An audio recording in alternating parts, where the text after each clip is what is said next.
2019, 2014, 2009 bahkan.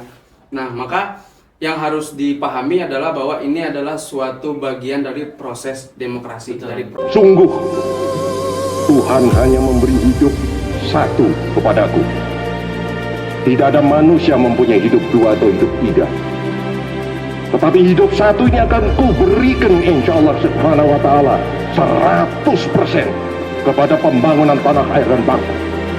Dan jikalau aku misalnya diberi dua hidup oleh Tuhan, dua hidup ini pun akan aku persembahkan kepada pembangunan tanah air dan bangsa.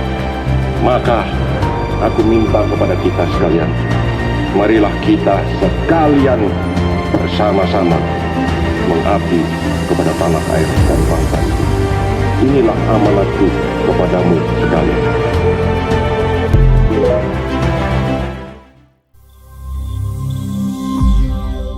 Selamat datang kembali teman-teman di Kopi.co. Pada sesi kali ini kita akan membahas hal yang penting bagi bangsa Indonesia, yaitu keputusan MK pasca pemilu.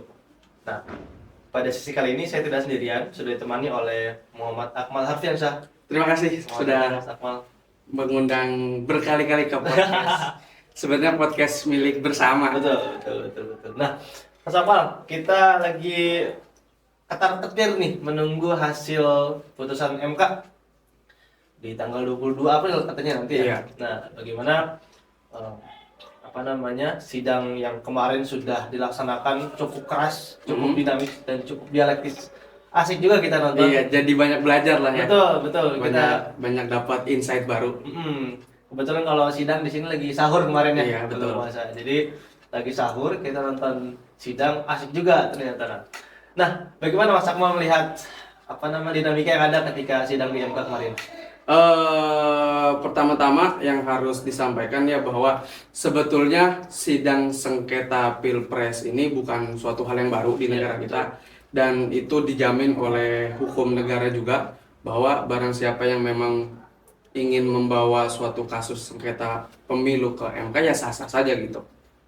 Nah, sidang sengketa pemilu ini juga bukan hal yang pertama kali terjadi, sudah beberapa kali terjadi di 2019, 2014, 2009 bahkan. Nah, maka yang harus dipahami adalah bahwa ini adalah suatu bagian dari proses demokrasi, dari proses politik. Maka tidak ada salahnya bagi pihak penggugat ataupun pihak yang tergugat untuk mengajukan persidangan ke MK terkait apa yang terjadi di pemilu 2024. Nah, terkait prosesi sidang kita lihat semuanya berjalan lancar, masing-masing punya argumentasinya sendiri dengan dengan alasan-alasan yang didasari oleh bukti-bukti empiris yang terjadi di lapangan ataupun bukti-bukti lainnya yang menguatkan argumentasi masing-masing. Dan ini merupakan suatu proses politik sebenarnya, proses pendewasaan demokrasi Indonesia. Apakah bisa melahirkan keputusan yang akan dicatatkan oleh sejarah sebagai sejarah yang baik ataupun buruk? Gitu sih. Betul. Sebetulnya tidak ada yang beda Salah, gitu ya. Tidak ada yang beda dari proses-proses pemilu sebelumnya. Sengketa pemilu, kemudian sidang-sidang di MK. Itu adalah hal yang normal-normal saja. Betul. Yang menjadi istimewa adalah di pemilu 2024 ini pelaksanaan Pilpres itu didahului oleh keputusan MK nomor 90 di mana bisa meloloskan sang putra mahkota menjadi calon wakil presiden. Nah, isu yang yang kemudian dibangun adalah bagaimana etika seorang presiden dalam melakukan manuver terhadap MK itu sendiri. Nah, jadi yang di-highlight oleh banyak orang adalah bagaimana etika seorang presiden atau secara keseluruhan lah. Nanti kita akan masuk ke bansos juga. Tapi sebelum itu bagaimana proses keputusan nomor 90 ini bisa keluar gitu dengan adanya seorang paman kemudian bisa meloloskan keponakannya. Nah, bagaimana Mas Akmal menanggapi hal tersebut? Sebetulnya udah bukan menjadi rahasia lagi, bahkan udah menjadi rahasia umum bahwa sebenarnya putusan MK nomor 90 itu adalah putusan yang sangat kontroversial, di mana itu menjadi perbincangan halayak ramai di Indonesia, khususnya dalam prosesi pemilu 2024 ini, di mana hasilnya meloloskan Gibran Rakabuming Raka yang merupakan anak biologis dari Presiden petahana sekarang, yaitu Presiden Jokowi, menjadi calon wakil presiden dan peserta pemilu tahun ini.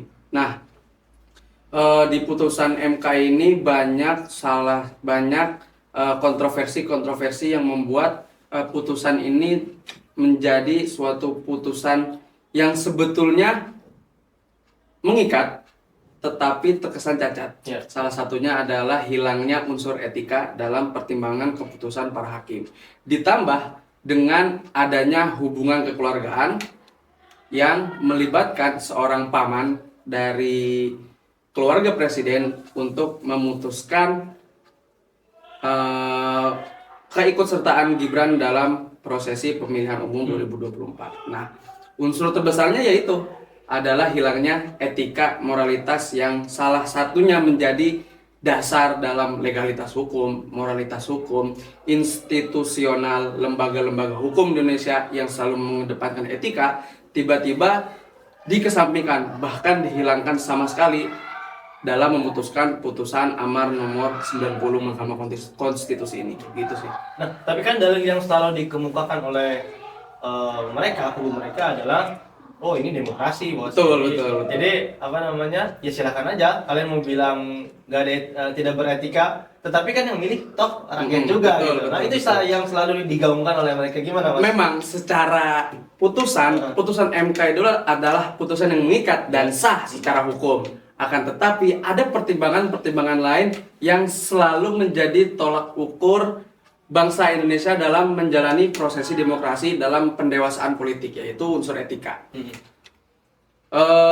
Berapa banyak budayawan, berapa banyak pengamat politik, berapa banyak guru besar yang mengomentari tentang prosesi penyelenggaraan pemilu 2024 ini yang terkesan diisi oleh kecurangan-kecurangan yang sistematis dan masif gitu. Nah, itu pasti ada indikator sebelumnya, yaitu adalah amar putusan MK nomor 90 ini yang memutuskan bahwa anak biologis dari Presiden Jokowi sebagai kepala pimpinan negara tertinggi untuk bisa maju ke dalam pesta demokrasi tahun 2024 ini. Jadi sebetulnya ya putusan ini adalah putusan yang sah dan putusan yang terikat, tetapi ada unsur penting yang menjadi salah satu sejarah dari prosesi demokrasi Indonesia yang hilang terhadap hasil dari putusan itu, yaitu etika gitu.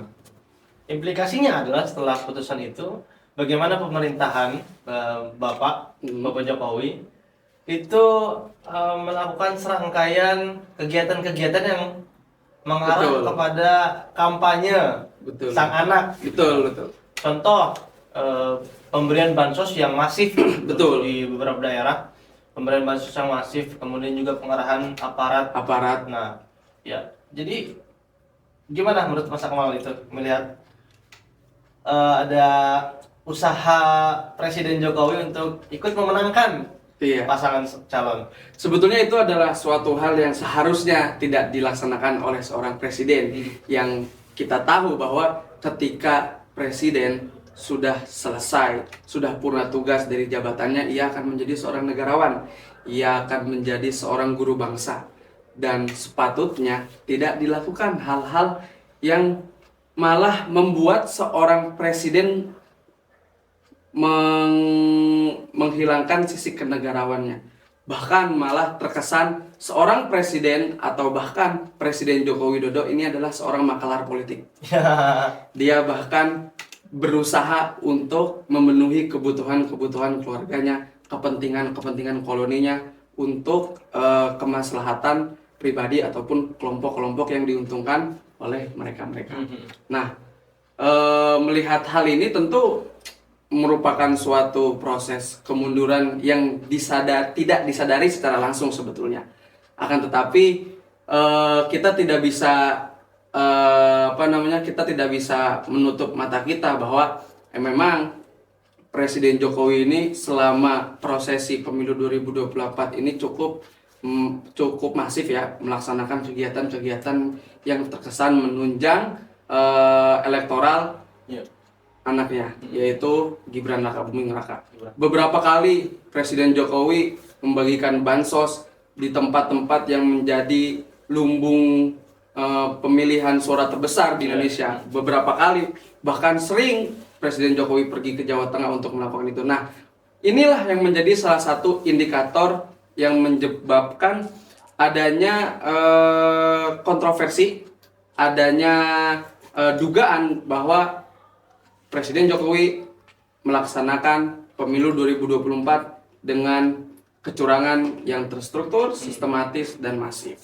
Maka Jokowi ini selama masa presidennya itu adalah presiden yang cukup berbakat, presiden yang banyak memiliki prestasi, tapi semuanya hilang seketika ketika ia menjadi maklar politik untuk melanggengkan anaknya dalam pusara kekuasaan. Itu sih. Siap. Kalau kita lihat apa yang sudah terjadi ini, siapa yang harus kita salahkan? Apakah memang undang-undangnya salah, kurang tegas? Atau hakim MK-nya? Ataukah sistem kenegaraan Indonesia? Atau gimana? Setelah proses panjang dari persidangan di MK dan hampir sekarang tinggal di titik menunggu keputusan, ada satu tulisan yang cukup viral di Indonesia, cukup booming dan cukup jadi perbincangan lingkungan politik, tulisan Ibu Megawati. Betul. Tulisan Ibu Megawati Soekarno Putri, Presiden kelima Republik Indonesia. Satu hal yang harus kita garis besar, kita harus garis bawahi adalah bahwa Ibu Megawati ini adalah seorang ibu negara. Betul. Ia sudah pernah menjadi rakyat biasa.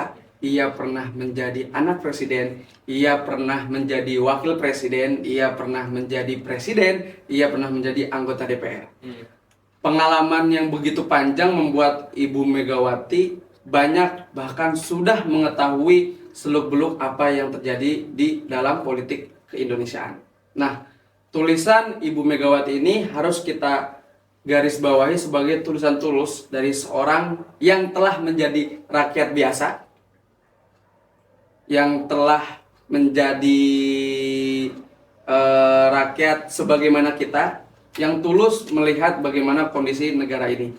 Nah, Ibu Megawati banyak menulis sekian banyak di dalam tulisan itu, di dalam analisis itu, bahwa sebenarnya siapa yang harus disalahkan dalam proses panjang pemilu 2024 ini. Nah, Ibu Megawati berpandangan bahwa sebenarnya yang harus disalahkan adalah pelaksanaan hukum yang tidak bisa dilaksanakan baik oleh para pemangku kekuasaan. Nah, di sini sebagaimana sistem demokrasi yang kita sepakati bersama bahwa Presiden Jokowi itu punya salah satu orang yang memiliki alat kuasa tertinggi di negara. Betul. Ia bisa mengakses apapun. Ia juga memiliki otoritas apapun untuk menggunakan alat-alat kelembagaan. Betul. Ia bisa bisa memakai salah satu alat lembaga pemerintahan untuk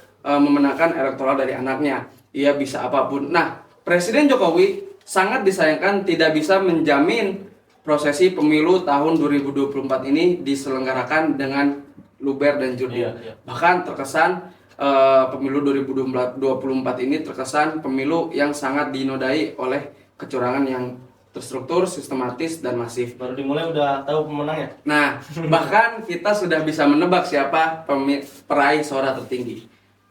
Terhitung bahkan Presiden Jokowi sampai sampai ikut campur bahkan dalam proses keputusan Mahkamah Konstitusi tahun 90 ini. Nah, yang harus disalahkan adalah bagaimana bisa seorang pemangku kekuasaan negara, bahkan yang tertinggi, tidak bisa menjamin pelaksanaan dan prosesi hukum diselenggarakan dengan sebaik-baiknya. Itu sih yang sangat disayangkan. Siap. Nah, itu juga yang harus jadi mungkin jadi pelajaran berharga bagi bangsa Indonesia ke depannya. bagaimana kesadaran seorang presiden, seorang kepala negara, selain dia seorang kepala pemerintahan, kemudian juga orang paling berkuasa di Indonesia, Betul, dia juga betul. harus ingat bahwa beliau ini atau kita ini orang Indonesia gitu, Betul. berperasa, apalagi dengan yang bersifat etis, bersifat moral. Moral. Itu sangat membekas di hati. Sangat, ya betul, Nah, betul sekali. Nah, dari sini bagaimana Mas Akmal membaca tulisan Bu Mega terkait dengan kenegarawanan hakim-hakim MK. Hakim MK ini kan apa yang menjadi pembeda dari hakim MK dan juga para pejabat-pejabat lainnya? Hakim MK syarat yang paling jadi pembeda adalah bahwa seorang hakim MK itu harus bersifat negarawan. Betul. Nah, itu yang sangat berat bagi saya untuk dijalankan oleh hakim-hakim di Mahkamah Konstitusi. Nah, di sini di tulisan ini Bu Mega memberikan salah satu analogi yang cukup cukup kental dengan hukum. Analoginya yaitu Dewi hukum yang bahkan kita sudah kenal di dalam lingkungan hukum. Bagaimana seorang hakim MK, bahkan Ibu Mega menyebutnya 9 dewa MK, itu harus memiliki sifat kenegarawanan. Nah, satu, MK itu dibentuk oleh Ibu Mega sebagai benteng terakhir dari proses demokrasi dan penyelenggaraan hukum di Indonesia. Yang kedua, hakim-hakim MK terhitung sejak putusan MK tahun 90, putusan MK nomor 90 itu mengalami degradasi moral, mengalami degradasi etika, mengalami degradasi kepercayaan publik. Bagaimana sekelas Mahkamah Konstitusi yang menjadi benteng terakhir dari pelaksanaan hukum di Indonesia bisa diobrak-abrik, bahkan dikoyak-koyak oleh kekuasaan. Nah, yang harus dipahami oleh para hakim MK, yang harus dicermati dan dilaksanakan oleh hakim MK terkait dengan tulisan Ibu Mega yang didapuk, yang didaulat oleh Ibu Mega sebagai amicus curiae atau sebagai sahabat hakim atau sahabat pengadilan, itu adalah bahwa sifat kenegarawanan hakim MK sedang diuji. Bagaimana hakim MK bisa bersih dan tidak bersinggungan dengan sekat-sekat yang ada di kekuasaan. Karena kita tahu kekuasaan seringkali merongrong, bahkan merangsek ke dalam batas-batas yang seharusnya tidak dimasuki oleh kekuasaan, yaitu ranah hukum. Maka Ibu Mega berpesan bahwa dalam mengambil keputusan nanti, hakim MK harus mengedepankan kenegarawanan dirinya, agar hakim MK yang sekarang ini duduk di sana tidak menjadi salah satu dari pelaku sejarah dalam mundurnya demokrasi Indonesia. Ibu Mega di tulisannya memberikan empat perilaku yang harus dikedepankan oleh hakim MK dalam menjalankan kenegarawanannya dan mengambil keputusannya. Yang pertama itu ada kebenaran. Kebenaran adalah kebenaran. Ibu Mega sering sering menekankan Satyam Eva Jayate, maka kebenaranlah yang akan menang. Nah, biarkan hakim MK melihat bahwa kebenaran adalah kebenaran. Lalu yang kedua adalah kebenaran akan lahir ketika pikiran dan nurani itu jernih dan bersih. Maka kita berikan waktu kepada hakim MK untuk berkontemplasi, untuk mengambil keputusan yang sebijak-bijaknya, agar ini menjadi salah satu pembelajaran untuk bangsa Indonesia, juga pembelajaran untuk semuanya, baik dari sisi lembaga pemerintahan maupun masyarakat, demi proses panjang demokrasi Indonesia ke depannya. Lalu yang ketiga adalah qanaah. Cukup, merasa cukup. Ibu Mega memberikan salah satu analoginya bahwa ketika konstitusi membataskan bahwa presiden hanya bisa menjabat maksimal 2 periode, maka cukuplah di situ. Tidak usah mengobrak-abrik, tidak usah mengkoyak-koyak lagi konstitusi yang telah disepakati untuk menambah bahkan memperpanjang masa jabatan presiden yang hanya 2 periode bahkan menjadi 3 periode bahkan seterusnya dan seterusnya, karena itu adalah salah satu hal yang mendegradasi hukum dan demokrasi Indonesia. Kita tahu bahkan dalam dalam kalimat-kalimat Arab, dalam syair-syair Arab, iza kunta za qalbin qanu'in fa anta wa malikud dunya sawa. Kalau kamu memiliki hati yang qanaah, maka kamu dan apa yang dimiliki oleh raja di dunia ini itu sama. Maka sifat qanaah itu harus dimiliki oleh hakim MK. Bagaimana memandang bahwa jabatan yang dia jabat sekarang ini ada batasnya, ada cukupnya, maka harus dipakai dengan sebaik-baiknya. Lalu yang terakhir, yang keempat dari sifat qanaah adalah sifat fajar. Ketika menyingsing dari timur itu tidak ada yang bisa menghalanginya, maka biarkan fajar itu menyingsing dengan sebaik-baiknya dan memberikan sinar arah cerah demokrasi Indonesia ke depannya. Maka berharap hakim MK bisa mengedepankan kenegarawanannya dibanding oleh suara-suara, bisikan-bisikan bahkan dari seorang Presiden Jokowi untuk mengadu domba, untuk mengkoyak-koyak, bahkan merangsek masuk, mendegradasi, dan membuat putusan MK ini menjadi putusan yang memundurkan proses demokrasi Indonesia. Itu sih. Nah, tadi kita sudah mendengar harapan dari Ibu Mega, seorang negarawan sejati di Indonesia yang sudah prosesnya panjang banget. Betul. Nah, sekarang terakhir Mas Akmal, bagaimana harapan Mas Akmal sebagai anak muda dan penerus bangsa terkait dengan putusan MK nanti? Apa harapannya? Sebagai anak muda yang memilih terjun melihat analisa politik, sebetulnya generasi Z harus banyak melihat dari sejarah yang sekarang terjadi. Apalagi dengan proses gaungan Indonesia Emas tahun 2045, rasa-rasanya kalau misalkan generasi Z, Gen Z atau seumuran kita tidak peduli atau apatis terhadap prosesi politik yang terjadi di masa sekarang ini, cukup susah Indonesia untuk mencapai bonus demografinya di 2045, untuk mencapai angan-angannya yaitu Indonesia Emas 2045. Maka tidak ada yang salah, maupun dia kuliah di jurusan yang bukan politik, tapi semua kebijakan yang terjadi, semua kebijakan kita dalam menjalankan kehidupan berbangsa dan bernegara itu selalu akan ada dalam ranah politik. Maka generasi Z, dimanapun kalian berada, dimanapun kalian kuliah, jurusan apapun kalian tekuni, tolong jangan apatis terhadap politik. Kita cermati, kita kawal bersama-sama putusan MK terkait sengketa pemilu ini, dan kita terima hasilnya dengan sebaik-baiknya. Semoga prosesi ini menjadi sejarah besar bahwa Indonesia dapat mencapai bonus demografinya dengan sangat baik di 2045, dan generasi muda zaman sekarang tidak apatis terhadap politik. Itu sih harapan terbesarnya. Baik, terima kasih banyak Mas Akmal atas diskusinya. Sangat menarik. Oke, teman-teman Kopiah, sekian perbincangan kami pada sesi kali ini.